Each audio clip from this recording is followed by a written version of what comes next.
നിങ്ങൾ ഫെഡറൽ ബാങ്കിൻ്റെ ക്രെഡിറ്റ് കാർഡോ ഡെബിറ്റ് കാർഡോ ആണ് യൂസ് ചെയ്യുന്നതെങ്കിൽ ഇങ്ങനെ ചെയ്താൽ മതി.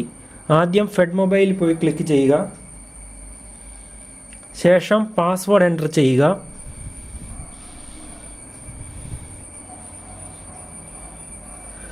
അതിനുശേഷം ഈ സ്ക്രീനിൻ്റെ ലെഫ്റ്റ് മോസ്റ്റ് എൻഡിൽ ഈ കാണുന്ന ഈ ഐക്കോണിൽ ക്ലിക്ക് ചെയ്യുക. ശേഷം കാർഡ് മാനേജ്മെൻറ്റ് ക്ലിക്ക് ചെയ്യുക. ശേഷം എനേബിൾ ഡിസേബിൾ കാർഡ് ക്ലിക്ക് ചെയ്യുക. അതിനുശേഷം ഇൻ്റർനാഷണൽ യൂസേജ് സെലക്ട് ചെയ്യുക. അതിനുശേഷം നിങ്ങൾ യെസ് ബട്ടൺ പ്രസ് ചെയ്യുക. നിങ്ങൾ പാസ്വേഡ് എൻ്റർ ചെയ്യുക. റിക്വസ്റ്റ് സബ്മിറ്റഡ് എന്നൊരു മെസ്സേജ് വന്നു കഴിഞ്ഞാൽ നിങ്ങൾ ഇൻ്റർനാഷണൽ യൂസേജ് ഓൺ ആണോ എന്ന് കൂടി ചെക്ക് ചെയ്യുക. ശേഷം ബാക്ക് ബട്ടൺ പ്രസ് ചെയ്യുക. ശേഷം മാനേജ് ട്രാൻസാക്ഷൻ ലിമിറ്റിൽ ക്ലിക്ക് ചെയ്യുക. ഇതിൽ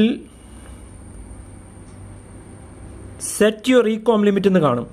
അത് ഡൊമസ്റ്റിക് ഇ-കോം ലിമിറ്റ് അല്ല, ഇൻ്റർനാഷണൽ ഇ-കോം ലിമിറ്റിൽ പോയി നിങ്ങൾക്ക് പർച്ചേസ് ചെയ്യേണ്ട പ്രോഡക്റ്റിൻ്റെ വാല്യൂ എൻ്റർ ചെയ്യുക. അതിൽ കുറച്ച് കൂടിയാലും കുഴപ്പമില്ല.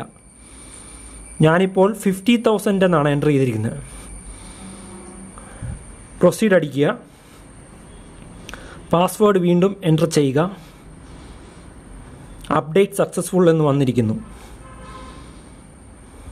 നിങ്ങൾക്കൊരു SMS കൂടി വരും.